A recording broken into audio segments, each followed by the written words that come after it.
لاہور میں degree college برائے خواتین بارامولہ کے زیر اہتمام اردو صحافت مسائل اور امکانات کے موضوع کے تحت یک روزہ قومی سیمینار کا انعقاد ہوا، جس میں معروف ماہر لسانیات اور سابقہ dean faculty Kashmir university professor Nazir Ahmad Malik نے پہلی نشست کی صدارت کی، جبکہ director news All India Radio Srinagar بطور مہمان ذی وقار شرکت کی اور نظامت کے فرائض ڈاکٹر شاہ فیصل جان نے انجام دی۔ کالج کی پرنسپل پروفیسر فہمیدہ ہلال نے خطبہ استقبالیہ پیش کیا۔ پہلے نشست میں عنوان کے تحت ڈاکٹر مشتاق احمد مشتاق اور ڈاکٹر مشتاق حیدر نے اپنی خیالات کا اظہار کیا۔ اس موقع پر ڈاکٹر نذیر احمد ملک نے صدارتی خطبے میں کالج کے منتظمین کو مبارکباد پیش کیا اور موضوع کے حوالے سے مفلس بات کی۔ شعبہ انگریزی کی سربراہ ڈاکٹر ریحانہ عبداللہ نے تحریک شکرانہ پیش کیا۔ دوسری نشست کی صدارت ڈاکٹر مشتاق حیدر نے کی۔ اس نشست میں ڈاکٹر محمد یوسف نے نظامت کے فرائض انجام دی۔ اس نشست میں معروف صحافی روزنامہ تعمیل ارشاد اور کشمیر پریس سروس کے مدیر ناظم نذیر نے اپنی صحافت کے درپیش مسائل پر بات کی، جبکہ معروف صحافی ڈاکٹر راشد مقبول نے امکانات کے حوالے سے مدلل و مخلص الفاظ میں حقائق کو سامنے لایا۔ اس کے بعد نیوز 18 کے نمائندے منیر الاسلام نے موضوع کے تحت مقابلہ پیش کیا۔ آخر پر تحریک شکرانہ پروفیسر سعید علی مرتضیٰ گیلانی نے تحریک شکرانہ پیش کیا۔ آئیے حاضرین، اب وقت آ گیا ہے کہ آج کے مہمان خصوصی اور صدر مجلس کو دعوت دی جائے۔ میں سمجھتا ہوں کہ آپ سبھی لوگ ان سے بخوبی واقف ہیں۔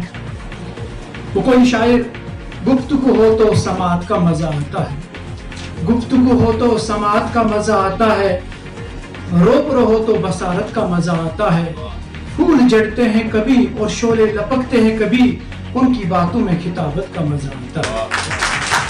یہ خطاب صرف خطاب نہیں بلکہ اس کے پیچھے عمل کی ایک بہت بڑی داستان پوشیدہ ہے۔ آئیے اس داستان سے ہم بھی چند اقتباس سن لیتے ہیں، چن لیتے ہیں۔ میں نہایت ہی ادب و احترام کے ساتھ استاد محترم پروفیسر نذیر احمد ملک صاحب سے گزارش کرتا ہوں کہ وہ اپنی صدارتی کلمات سے اس نشست کا انجام بخیر کریں۔ پروفیسر جرنلزم کی، آج ہم بات کرتے ہیں انوائرمنٹل جرنلزم کی، آج ہم بات کرتے ہیں لٹریری جرنلزم کی، تو یہ مختلف شعبے ہیں اسی کے۔ تو ایک طرف سے نظریاتی بنیادیں ہیں اور دوسری طرف سے اطلاقی مضامین، تو یہ دونوں چیزیں ساتھ ساتھ چلتی ہیں اور وقت کے ساتھ ساتھ یہ بدلتی بھی رہتی ہیں۔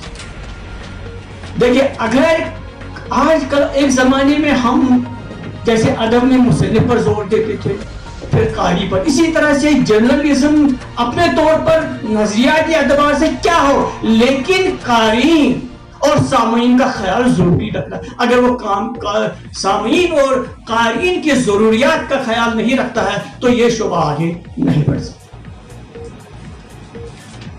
اور اس طرح سے جو بنیادی عناصر ہیں، تو میرے کہنے کا مطلب یہ ہے کہ نظریاتی بنیادیں اور اطلاقی بنیادیں جو ہیں وہ ساتھ ساتھ ہیں۔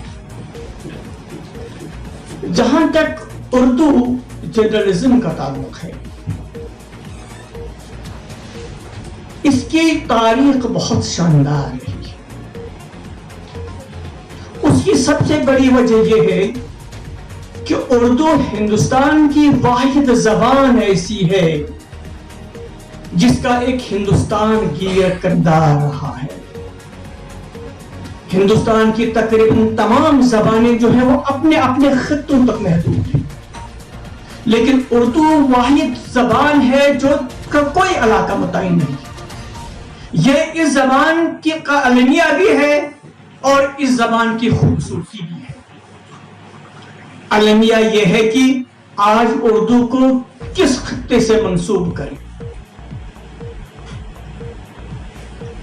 وہ تو کہتے ہیں کہ یہ دلی میں پیدا ہوئی ہے، لیکن یہ تقریباً ہندوستان کے ہر علاقے میں پہنچی ہے اور ہر علاقے کے لوگوں نے اس کو اپنی زبان مانی۔ یہ اصل میں تھیوری ہے کہ ایک سسٹم جو وجود میں آتا ہے تو اس کے اندر ہی اس کی تباہی کے بیج ہوتے ہیں۔